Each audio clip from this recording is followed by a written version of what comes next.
সুপ্রিয় দর্শক, নিনেশন অনলাইন স্পোর্টসে আজ আমাদের মাঝে উপস্থিত হয়েছেন বাংলাদেশ কাবাডি ফেডারেশনের সাধারণ সম্পাদক এস.এম. নেওয়াজ সোহাগ এবং সিনিয়র ক্রীড়া সাংবাদিক মুজিবুর রহমান। আপনাদের দুজনকে আমাদের স্টুডিওতে স্বাগতম। আপনাকে ধন্যবাদ। প্রথমে আমরা জনাব সোহাগের কাছে জানতে চাইব যে নতুন যে কমিটি আসলো অ্যাডহক কমিটি, তো অ্যাডহক কমিটির এই পরিকল্পনা কি, মানে কিভাবে তারা শুরু করছে? ধন্যবাদ আপনাকে। অ্যাডপ কমিটি আমরা ধরেন গত নভেম্বর মাসে আমাদের অ্যাডপ কমিটিটা হয়েছে, তো সেখান থেকে আমরা অফিসিয়ালি কাজকর্ম সব কিছু শুরু করেছি। তো আমাদের এই অ্যাডপ কমিটি প্রথমেই আপনার ধরেন 6টি ক্যালেন্ডার, মানে 6টি বলতে 6 মাসের একটি ক্যালেন্ডার আমরা অত্যন্ত রিলিজ করেছি। সেখানে ধরেন আমাদের ভিক্টোরিয়া ডে কাবাডি থেকে শুরু হয়েছে, তার ন্যাশনাল টিমের ক্যাম্পিং আছে, তারুণ্য উৎসব আছে, তারপরে নেপালে আমাদের ফ্র্যাঞ্চাইজি খেলতে যাচ্ছে ছেলেরা, ওয়ার্ল্ড সুপার কাপ খেলতে যাবে ছেলেরা, ওই সব আমরা রিলিজ করেছি। সেক্ষেত্রে আমাদের ধরেন 6 মাসের একটা ক্যালেন্ডার, ফ্র্যাঞ্চাইজি, নারী কাবাডি, তারপরে জুনিয়র সার্ভিসেস আছে, এগুলো আমরা রিলিজ করতে পেরেছি। এখন এইভাবে আমরা কাজ শুরু করেছি অলরেডি। আমরা ইতিমধ্যে আপনারা দেখেছেন আগামীকাল থেকে আমাদের এখানে কন্ডিশন ক্যাম্প শুরু হবে ছেলে এবং মেয়েদের জাতীয় দলের। ছেলেরা টেস্ট খেলবে, মেয়েরা ইরানের এশিয়ান চ্যাম্পিয়নশিপ খেলবে। টেস্টের বিষয়টা প্রসঙ্গটা আসি, সেটা হচ্ছে যে তথ্যটা আমরা হয়তো আগেই জেনেছি যে এটা বোধহয় 50 বছর আগে একবার একটা টেস্ট হয়েছিল। আপনি কি বলতে পারবেন এটা কার সাথে খেলেছিলাম আমরা? এটা 1974 সালে ফেব্রুয়ারি মাসে 10 তারিখে টুর্নামেন্টটা হয়েছিল বাংলাদেশের স্টার্টিং ফরিদপুরে, তারপরে আপনার টাঙ্গাইলে, তারপর যশোরে, কুমিল্লায়, এগুলা খেলা হয়েছিল ইন্ডিয়ার সাথে।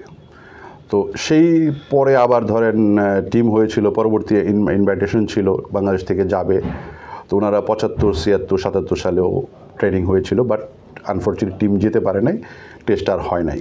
79 সালে কিছু সংগঠিত হয়ে একটা টিম করে ওনারা গিয়েছিলেন, বাট ওই অফিসিয়ালি রেকর্ড বাংলাদেশ কাবাডি ফেডারেশনে নাই। তো সেটা যদি আমি বলি তাহলে আমি 51 ইয়ার্স, বাট 50 বছরের পরে আবার বলছি, সেটাও আমরা ফেব্রুয়ারিতে খেলছি শ্রীলঙ্কার সাথে। কয়টা ম্যাচ খেলবো? 5টা ম্যাচ খেলবো। সেটা হচ্ছে আমরা 18 থেকে 28 আমাদের এই পিরিয়ডে 5টি ম্যাচ খেলবো। হোম অ্যান্ড অ্যাওয়ে ভিত্তিতে? তো হোম অ্যান্ড অ্যাওয়ে টোটাল প্ল্যানিংটা হচ্ছে home and away, but right now আমরা বাংলাদেশে খেলবো, আফটার দ্যাট আমরা ওখানে যাব। একটু মুজিবুর রহমানের কাছে যেতে চাই, সেটা হচ্ছে এই যে কাবাডির কথা বলি, আমাদের জাতীয় খেলা যে 74-এ আমাদের জাতীয় খেলা বলে স্বীকৃত হলো, কিন্তু এসএ গেমসে আমাদের যে পারফরমেন্স, আমরা কিন্তু এখন পর্যন্ত স্বর্ণ জিততে পারিনি। আমাদের রৌপ্য 3টা এবং বাকিগুলো হচ্ছে ব্রঞ্জ। সো কেন আমরা এই এসএ গেমসে শ্রেষ্ঠত্ব প্রদর্শন করতে পারছি না? আসলে কেনটা খুব কঠিন প্রশ্ন। আসলে আমাদের তো নানাবিধ সীমাবদ্ধতার ভিতরে আমাদের চলতে হয়। আমাদের দেশের খেলাধুলা সবগুলাই তো ঢুকছে, 2-1টা খেলা ছাড়া বাকি যেগুলো আছে আপনার সবগুলোতে একটা সবচেয়ে বড় সমস্যা হলো অর্থ। সরকার ওইভাবে সাপোর্ট দেয় না। আমাদের বিভিন্ন ম্যাক্সিমাম খেলার স্পন্সর অভাব, অ্যাকসেপ্ট ক্রিকেট, হ্যাঁ, সব স্পন্সরের অভাব, এটা তো আছেই। তারপরে কাবাডি বাংলাদেশের জাতীয় খেলা, সারা বাংলাদেশে এটা বাচ্চারা খেলে, সবাই খেলে, 12 মাস খেলে আমাদের জাতীয় খেলা। জাতীয় খেলার নিরিখে যদি ধরেন তাহলে তো এটা আমাদের অবশ্যই র্যাঙ্কিং 1 নম্বরে থাকা উচিত। আরেকটা প্রশ্ন বলি, সেটা হচ্ছে যে আমরা কাবাডি বলতেই সার্ভিস টিম বুঝি, পুলিশ, আর্মি, আনসার, হ্যাঁ, নৌবাহিনী, সেনাবাহিনী, এই টিমগুলো ঘুরে ফিরি, কিন্তু ক্লাব লেভেলে যেটা হয় আমরা ফুটবল বা ক্রিকেট বা অন্যান্য ইভেন্টগুলোতে দেখি, সেটা কেন হচ্ছে না? এই প্রশ্নটার ওই উত্তরটা আমি আপনার কাছে এবং সাধারণ সম্পাদক ওনার কাছে জানতে চাইব। প্রথমে একটু আপনার কাছে শুনি। আমার দৃষ্টিতে এটা আগেই বলছি আমি, টাকার অভাব। এলে ক্লাবগুলো খেলতে চায় না। ক্লাবগুলো তো আমাদের দেশে বলতে আপনার আলাদা কোনো ক্লাব তেমন নাই। আমাদের যে এই যারা ফুটবল খেলে তারাই ক্রিকেট খেলে, লিগগুলো বলতেছি নট ফ্রাঞ্চাইজি, তারাই কিন্তু ফুটবল খেলে, ক্রিকেট খেলে, হকি খেলে, একই ক্লাব। এই ক্লাবগুলোর আসলে এই প্রথম বাজেটটা ইদানিং হয় ক্রিকেট নিয়ে, ক্রিকেট করার পরে ফুটবল টিম করে, ফুটবল টিম করার পরে আপনার হকিতে যায়, তারপর অন্য খেলা করবে কিনা, ওই 3টা করতে করতে হাঁপায়া যায় ক্লাবগুলা। ক্লাব সংগঠকরা মানে পকেট শূন্য হয়ে যায়, হ্যাঁ, তো তারা করতে পারে না। তো এই কারণে আপনার ক্লাবগুলা খেলতে আগ্রহী হয় না। কাবাডিটা বাঁচিয়ে রাখছে অ্যাকচুয়ালি সার্ভিসেসটাই, এই কারণে। তো আপনি এটা কি বলবেন? আমি এটার সাথে একটু যোগ করতে চাই। বাংলাদেশে ক্লাব বলতে আমরা জেনে থাকি মোহামেডান, আবাহনী, ব্রাদার্স, বসুন্ধরা, এসব ক্লাব। ওনারা কিন্তু কাবাডি খেলেন না। কাবাডি খেললেন, কিন্তু কিছু লিমিটেশনস ক্লাব আছে, সেটা ফ্রম লং বিফোর থেকে তারা খেলছেন। তো ওনাদের যে প্ল্যান বা ওনারা যে খেলতে আসেন, এটা বছরে একটা ইয়ার ক্যালেন্ডার থাকে, second division, first division, premier, এই তিনটা টুর্নামেন্ট হচ্ছে একটি ফেডারেশনের একটি প্রসেস। সেটা হচ্ছে সেকেন্ড ডিভিশন হচ্ছে আপনার কোয়ালিফাইং রাউন্ড, যেটা ক্রিকেটে থার্ড ডিভিশন বলে, আর কাবাডিতে সেকেন্ড ডিভিশন। এখান থেকে প্রসেস হচ্ছে গেট ইন, আপনি আসার জন্য এখানে খেলতে হবে। এখান থেকে যদি আপনি চ্যাম্পিয়ন হন, রানার আপ হন, দুইটা টিম আপনি ফার্স্ট ডিভিশনে আসবে। ফার্স্ট ডিভিশন থেকে দুইটা টিম, চারটা টিম, এটা হচ্ছে কন্ডিশন অফ প্লেয়িং, ওটার উপর আপনার সামনের দিকে যাবে। তো সেক্ষেত্রে ধরেন আমি যদি কোনো কারণে আমার সেকেন্ড ডিভিশন লিগটাকে আমি লঙ্গার করতে চাই, মান্থ ব্যাপী যদি টুর্নামেন্ট করতে চাই, ডাবল লিগ খেলতে চাই, তখনই কিন্তু ক্লাবগুলোরা অনীহা প্রকাশ করে, বিকজ ফান্ডিং, যেটা মুজিব ভাই বলছিলেন। তো বাংলাদেশের প্রেক্ষাপটে ক্লাবের একটা ভূমিকা আছে, সেটা হচ্ছে ক্লাব কিন্তু প্লেয়ারদেরকে হান্টিং করে, এলাকায়, গ্রামে, গঞ্জে, বিভিন্ন জায়গায় খুঁজে খুঁজে প্লেয়ার নিয়ে আসে, নিয়ে এসে তার প্ল্যাটফর্মে দাঁড়া করায়। দাঁড়া করার পরে ভালো খেললে সার্ভিসেস টিম তাদেরকে পিক করে। তো ক্লাবের ভূমিকা যে নাই তা না, ক্লাব কিন্তু ভূমিকা দিচ্ছে, কিন্তু এই সার্ভিসটা কন্টিনিউ করতে পারছে না, বিকজ আমাদের কিছু স্ট্রাকচারাল প্রবলেমের জন্য। সেক্ষেত্রে এখন যেটা হচ্ছে, সার্ভিসেস টিমগুলো কিন্তু তারা নিজস্ব একটা ইউনিট করে বিভিন্ন জায়গায় তারা ম্যাচগুলো দেখতে যায়, ওখান থেকে তারা একটা সোর্সিং করার চেষ্টা করে। সেই হিসাবে যেটা মুজিব ভাই বললেন যে একমাত্র সোর্সেস হচ্ছে সার্ভিসেস টিম। হ্যাঁ, এটা সত্য, কেন নয়? সার্ভিসেস টিম যে পরিমাণ সাপোর্ট, যে পরিমাণ খরচ, সেটা ক্লাবের পক্ষে সম্ভব নয়। ক্লাব শুধু একটা টেনিউরের জন্য কাজ করে। ধরেন 1 বছরে ওনার একটা লিগ আছে, first division, second division, premier, ওইটাই উনি খেলবেন, তারপরে কিন্তু আবার পরের বছর খেলবেন, এরপরে কিন্তু ওনার কন্টিনিউশন কিছু নাই। But as a service team তার কিন্তু কন্টিনিউশন আছে, তার আন্তঃ ডিস্ট্রিক্ট আছে, আন্তঃ ইউনিট আছে, এসব খেলতে হয়। সেক্ষেত্রে তাদের ফান্ডিং এবং তাদের পরিশ্রম কামব্যাক করে। আমরা ভারতে তো দেখি যে কাবাডি যে চিত্র এখন মানে ফ্র্যাঞ্চাইজি ভিত্তিক চলে আসছে, হ্যাঁ, এবং এটা ব্যাপক জনপ্রিয়। তো মানে আমাদেরও ফেডারেশন হয়তো বা সেই পরিকল্পনা আছে, তো বা আপনি বলবেন। না, ফ্র্যাঞ্চাইজি তো আপনার একটা মডেল।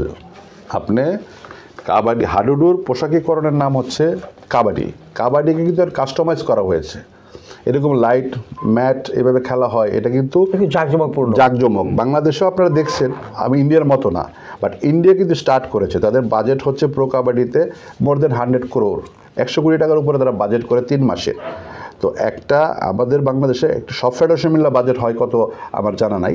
তো সেক্ষেত্রে আপনি যদি একটা প্লেয়ারকে সার্ভিস দিতে হয়, সে একটা ভালো স্বাবলম্বী অ্যামাউন্ট সে ওখান থেকে পাচ্ছে, ধরেন সেটা 2 কোটি টাকা হতে পারে ইন্ডিয়াতে। তার ফ্যাসিলিটিস 5 স্টার হোটেল, তার সাথে গাড়ি, অনেক ফ্যাসিলিটি পাচ্ছে। যেই পরিমাণ খরচ, ওই পরিমাণ খরচ করে আমাদের পক্ষে এই সিচুয়েশনে করা সম্ভব না। কিন্তু আমি স্বপ্ন দেখছি ইন ফিউচার বাংলাদেশে এরকম স্ট্যান্ডার্ডিটি আসবে কাবাডির। আচ্ছা মুজিবুর, আপনার কাছে জিজ্ঞেস করি যে এই যে ফ্র্যাঞ্চাইজি লিগ যদি কাবাডিতে যুক্ত হয়, তাহলে কি কাবাডির চেহারা চেঞ্জ হবে কি না? আবার উনি যেটা বললেন যে টেস্ট, কাবাডি টেস্ট, যেটা একটা নতুন শব্দ আমরা পাচ্ছি, হ্যাঁ, তো ওই কাবাডি টেস্টের মাধ্যমেও কতটা পরিবর্তন আসবে বলে আপনি মনে করেন? পরিবর্তন তো অবশ্যই হবে। আপনি যত খেলবেন তত আপনার অভিজ্ঞতা বাড়বে, যত পাবলিসিটি হবে, দর্শক আকর্ষণ হবে, স্পন্সরদের দৃষ্টি পড়বে। এটা তো আছেই, এটা যত খেলবেন তত এটাই নিয়ম। আর আপনি যেটা প্রশ্ন করছিলেন আমাকে, যে সাউথ এশিয়ায় যে লেভেলে যে আমাদের জনপ্রিয় সাফল্যটা শুধু আর্থিক না, এটা জেনেটিক বিষয়ে আছে। আমি 93 সাব গেমসের কথা বলতে পারি, যেটা বাংলাদেশে হয়েছিল। 4 টিম না হইলে একটা ইভেন্ট কাউন্ট হয় না, হ্যাঁ সব রাইট। 4টা টিম, 3টা টিম ছিল আমাদের, বাংলাদেশ, ভারত, শ্রীলঙ্কা। পরে পাকিস্তানকে আমরা জোর করে রাজি করাইলাম, তাদেরকে আমরা কোচ দিলাম সার্জেন্ট পাটোয়ারিকে। সার্জেন্ট পাটোয়ারির প্রশিক্ষণে পাকিস্তান চ্যাম্পিয়ন হয়েছে, বাংলাদেশে ফাইনালে হারায়। বাংলাদেশ ইন্ডিয়ারে হারায় সেমিফাইনালে ওইটা পাকিস্তানের সাথে হেরে গেছে। সেই জন্য বললাম যে জেনেটিক একটা বিষয় আছে। তা নইলে ওরা একদম প্রথম এখানে খেলতে আসলে ওরা খেলবো না, জোর করে তাদেরকে আমরা কোচ দিয়ে, যেহেতু আমাদের দেশে গেমসটা হচ্ছে, তাকে আমরা নামালাম। পাকিস্তানের নাম, ওই পাকিস্তান স্বর্ণপদক জিতে চলে গেল। না, আপনি যে যুক্তি দিলেন সেই যুক্তির তো পাল্টা যুক্ত থাকতে পারে, যে তাহলে কি আমরা পিছিয়ে পড়বো? না, পিছিয়ে পড়ার সুযোগ নাই, পিছিয়ে পড়ার সুযোগ নেই। বাংলাদেশ কাবাডি ঘুরে দাঁড়াবে, এটা আমি অন রেকর্ড বলছি। কিছু কাজ করতে হবে, শুধু আমরা সেক্রেটারি বা আমি ফেডারেশন সেক্রেটারি, আমার বডি, তাই না। আপনারা যারা মিডিয়াতে আছেন, কর্পোরেট হাউস যারা আছেন, যেখানে যার অবস্থান আছে সবার এখানে সাপোর্ট লাগবে। সাপোর্টটা শুধু টাকা পয়সা না, আপনি এক জায়গায় কাবাডির কথা বললেন সেটাও একটা সাপোর্ট, আপনি এক জায়গায় যাওয়ার জন্য ব্যবস্থা করে দিলেন সেটাও একটা সাপোর্ট। সব যদি পাইপলাইনে রেডি করা থাকে তাহলে কাবাডি। তো পাইপলাইনের কথা যখন বললেনই, আমাদের যে বয়সভিত্তিক যে কাবাডিটা, এইটার ব্যাপারে কিন্তু আমাদের একটা অনীহা কাজ করে। আমরা কিন্তু এই বয়সভিত্তিকে খুব একটা যেতে চাই না। আমরা ন্যাশনাল টিম, এই সার্ভিস টিম, এগুলো নিয়ে আমরা থাকতে চাচ্ছি। এই বিষয়ে কি ওই প্রশ্নতে আবার আসতে হয়। আমি আগেও বলছি যে সার্ভিসেস টিম প্লেয়ার হান্টিং করে থেকে, either it is club, either it is ফেডারেশনের কোনো ম্যাচেস থেকে, কোনো ম্যাচ ফেডারেশন করলো, কোনো জায়গায় কাবাডি হলো, ওখান থেকে ওনারা হান্ডিং করে। সেক্ষেত্রে আমাদের যে পাইপলাইন বর্তমানে যে তারুণ্যের উৎসব, আমাদের কিন্তু একটা বয়সের লেভেল করে দিয়েছি আমরা। যুব kabaddi under 18, youth kabaddi under 18 বলে দিয়েছি, বয়েজ অ্যান্ড গার্লস। সারা বাংলাদেশে উপজেলা, জেলা, বিভাগ, জাতীয় পর্যায়ে খেলাটা হবে। এখানে ধরেন আমি হান্টিং করব 100 ছেলে 100 মেয়ে, এটা হচ্ছে আমাদের মেইন টার্গেট। এই ছেলে মেয়েরা কিন্তু আগামীর ভবিষ্যৎ আপনার, কারণ কাবাডি যেই খুঁজে বের করে আসুক ওই ছেলেদেরকে বের করবে। আমি যখন একটা প্রসেসের মাধ্যমে তাদেরকে আনবো, এই বয়সটা যদি আমি ধরে রাখতে পারি, 18 বছর যদি আমি তাকে ইন করি, সে টিল 27 বছর পর্যন্ত সময় দিতে পারে। সে ন্যাশনাল টিমে যদি ঢুকে যায় 5 বছর সে সার্ভিস দিতে পারবে। এটার জন্য আমাকে এই প্রসেসটা দিতে হবে। তারপরে দেখেন আরেকটা আছে, এর ভিতরে আপনার আসবে 17 বছরে কিছু আছে, যেটা আমাদের ইয়থ এশিয়ান গেমস যেটা হচ্ছে এই বছরেরই অক্টোবরে হবে বাহারাইনে। সেখানে কিন্তু বয়সসীমা বলে দিয়েছে 14 থেকে 17। তো সেক্ষেত্রে কিন্তু আমার আরেকটা সোর্স দরকার। সেই সোর্সের জন্য ধরেন আমি অনেক বছর চেষ্টা করে আমি যেহেতু আগেও ছিলাম, আমি কথাটা বলতে পারি, বিকেএসপিতে কিন্তু কাবাডি একটা সাবজেক্ট হিসেবে প্লেয়াররা ভর্তি হচ্ছে। 4টা সেমিস্টার তাদের 4টা ইউনিট এখানে ভর্তি হয়েছে।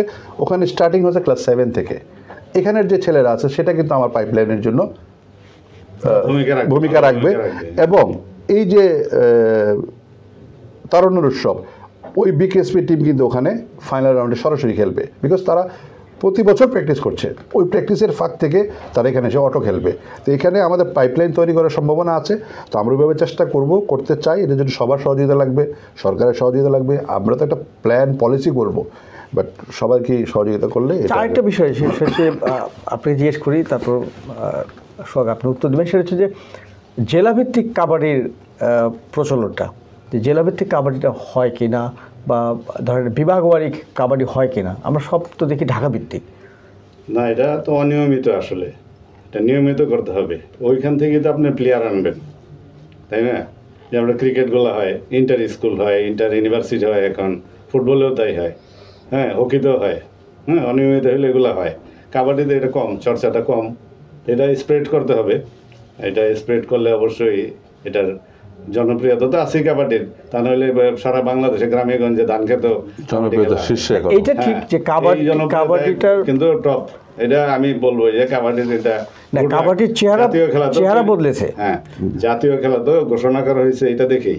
গ্রামে গঞ্জে আনাচে কানাচে পাড়া মহল্লা সব জায়গায় খেলা, এত খেলা কোনো ছেলে মেয়েরা খেলে না। কিন্তু সেই তুলনায় আমাদের আসলে বলবো আমি সঠিক পৃষ্ঠপোষকতার অভাব তো আছেই। আমার মনে হয় এটা সাংগঠনিক দুর্বলতাও ছিল অতীতে কাবাডির।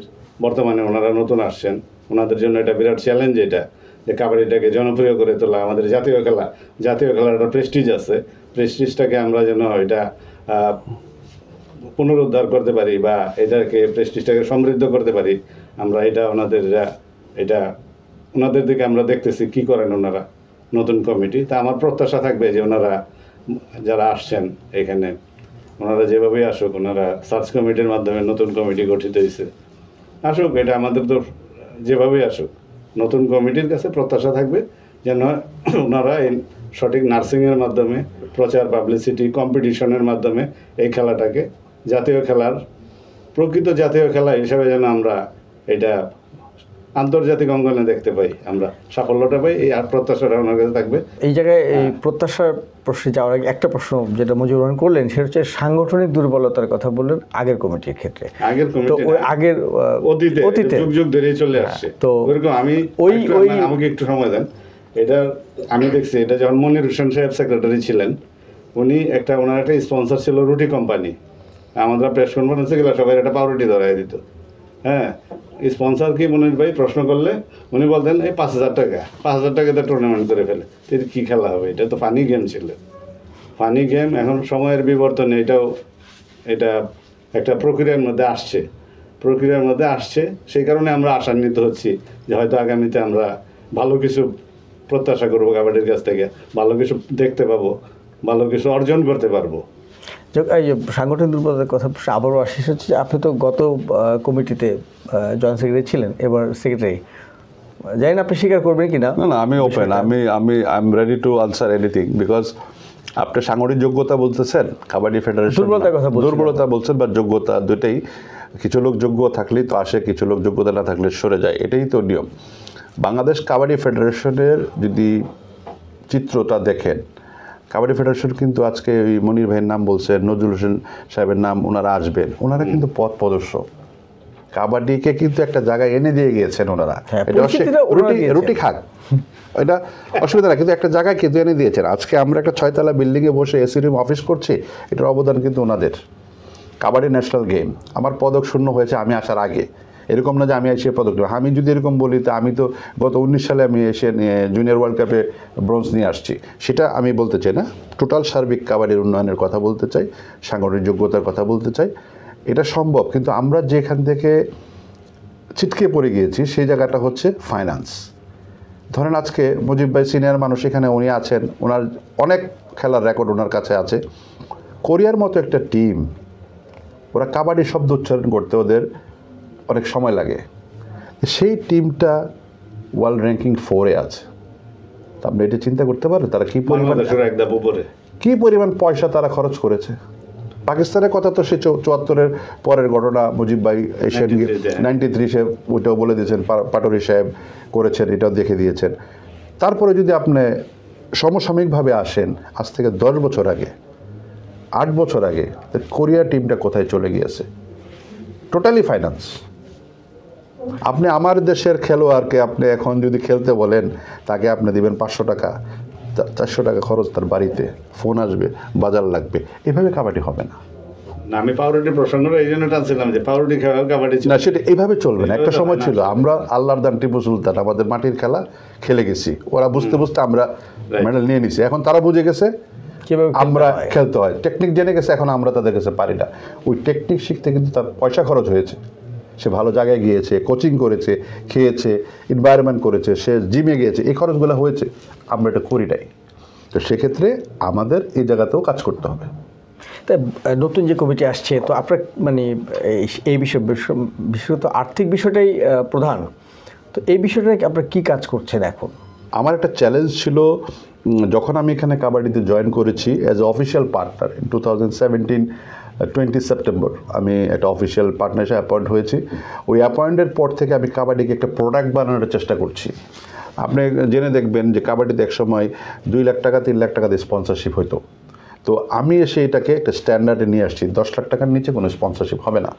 তো যখন আমি as a appoint official partner, তাহলে আমার রেসপন্সিবিলিটি বেশি, স্পন্সর আনা করা আমার দায়িত্ব। সেক্ষেত্রে আমি স্পন্সরের কাছে গিয়েছি, ওনারা আমার প্রাইস ম্যাচ করতে পারে না, সে বিধে আমি ওইটা বিক্রি করি নাই, এটা ওনার রাইটস দেই নাই।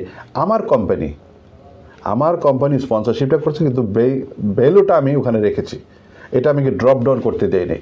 তো সেই হিসাবে আমি এই কাজগুলো করেছি। আপনি যদি দেখে থাকেন বাংলাদেশের বর্তমান অবস্থান কাবাডি, যদি বলেন কমার্শিয়ালি প্রসপেক্টাস দেখার জন্য ইজ এ প্রোডাক্ট, আমরা কিন্তু কাবাডি সেলস করছি। তো এটা কিন্তু একদিনে হয় নাই। তো আমি 17-এর পরে 21-এ এসে আমাকে জয়েন্ট সেক্রেটারি হিসাবে এখানে আমি ইলেকশন করে এখানে আসছি। তারপরে আমি সার্ভিস দিয়েছি, তারপরে আমি এই কমিটিতে আমি সেক্রেটারি হিসাবে সরকার আমাকে এখানে বসিয়েছে। তো সব কিছু মিলে আমি যেহেতু কাজ করছি, আমার কাছে কিছু জিনিস সহজ, আবার কিছু জিনিস কঠিন। সেক্ষেত্রে ধরেন ফাইন্যান্স একটা ব্যাপার, কাবাডি ডেভেলপমেন্টে ফাইন্যান্স, স্পন্সরশিপ, প্রোডাক্ট সব কিছু মিলে একটা কাজ করতে হবে। তো সেটা আমি লং ভার্সন যদি না যাই, এটা রেজাল্ট আসবে না। আপনাকে লঙ্গার ভার্সন প্ল্যান করতে হবে।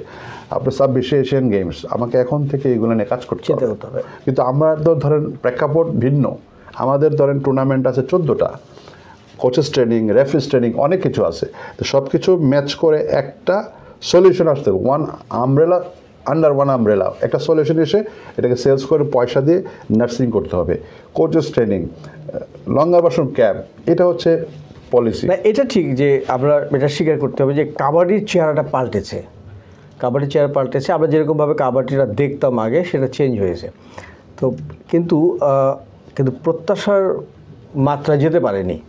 তো আপনার কী মনে হয় যে আমরা মানে আর কত সময় লাগতে পারে আমাদের সেই আমাদের ধরেন ভুল থেকে শেখা, যদি এশিয়ান গেমস রেফারেন্স ধরি, লাস্ট এশিয়ান গেমস নেপাল টিমের কাছে আমরা হেরে গিয়েছি, এটা আমাদের জন্য একটা বড় লেসন ছিল। বাট আমরা যে পরিমাণ যারাই ছিলেন, আমার অফিস মানে প্রেসিডেন্ট থেকে অফিসের যারা কাজ করে তারা পর্যন্ত এটাতে ইনভলভ ছিল, আমরা যে পরিমাণ পরিশ্রম করেছি, বাট আমরা তো খেলে দিতে পারবো না। খেলার জায়গাটা তো কিন্তু একটা ক্লিন থাকতে হবে, আপনার এনভায়রনমেন্ট প্লাস হচ্ছে যে হান্টিং প্রসেস প্লাস হচ্ছে সিলেকশন অফ দ্য টিম, এটাও একটা পার্ট। এবং এই জিনিসগুলো যদি প্রপার ওয়েতে হয়, মেডেল আপনাকে মেডেলের কাছে আপনাকে নিয়ে যেতে পারবে। তো সেক্ষেত্রে কিছু কিছু আমাদের লেসন তো ছিল। বাট এখন আমি একটা শর্ট পিরিয়ডে আসছি, যেহেতু অ্যাডপ কমিটি আমি জানি না, বাট আমি একটা এরকম স্ট্রাকচার তৈরি করে দিতে চাই। যতদিন আমি আছি আমি একটা স্ট্রাকচার করে দিতে চাই, যে পরবর্তী যে আসবে এই স্ট্রাকচারে তার কাজ করতে সুবিধা হবে। সবার কাছে আমাদের শেষ প্রশ্ন, আমরা এটা দিয়ে শেষ করতে চাই যে আমরা যে কাবাডিকে আসলে আমরা মানে কতদূর দেখব এই এশিয়ান লেভেলে অ্যাটলিস্ট, যেহেতু আমরা ওয়ার্ল্ড র্যাঙ্কিংয়ে 5-এ আছি, সো আমরা এশিয়াটাকে চিন্তা করে দেখছি আর কি। সো আমরা কতদূর যেতে পারি, আমাদের সেই সম্ভাবনা কতটুকু, বা আমরা চ্যাম্পিয়ন বা শ্রেষ্ঠত্বের জায়গায় যেতে পারি কিনা, এই স্বপ্ন আপনি দেখছেন কিনা? সে বিষয়ে আমি আপনাদেরকে বলি, এটা আমার একটা স্বপ্ন, বা আপনারাও দেখছেন আবেগের জায়গা এটা কাবাডি। আমার প্রথম দরকার হচ্ছে মেডেল উদ্ধার।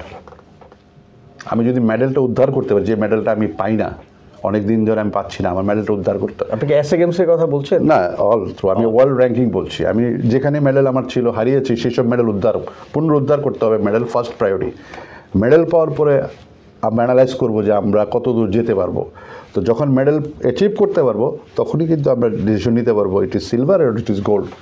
সো ফার্স্ট অ্যালটমেন্ট হচ্ছে আমাদের ফিরিয়ে পদকটা, যেটা আমরা হারিয়ে পদককে ফিরে পাওয়া, এটা হচ্ছে আমার প্রায়োরিটি। পদক যদি না থাকে, এখানে আপনার এত কিছু করে কোনো লাভ নাই। মেইন হচ্ছে পদক লাগবে। ধন্যবাদ সোহাগ আপনাকে, ধন্যবাদ মুজিবুর রহমান। ধন্যবাদ। সুপ্রিয় দর্শক, আমরা কাবাডি নিয়ে আশাবাদী হয়ে শেষ করতে চাই আজকের অনুষ্ঠান। পরবর্তীতে অন্য কোনো অতিথির সাথে আবারও কথা হবে। ভালো থাকুন, ধন্যবাদ।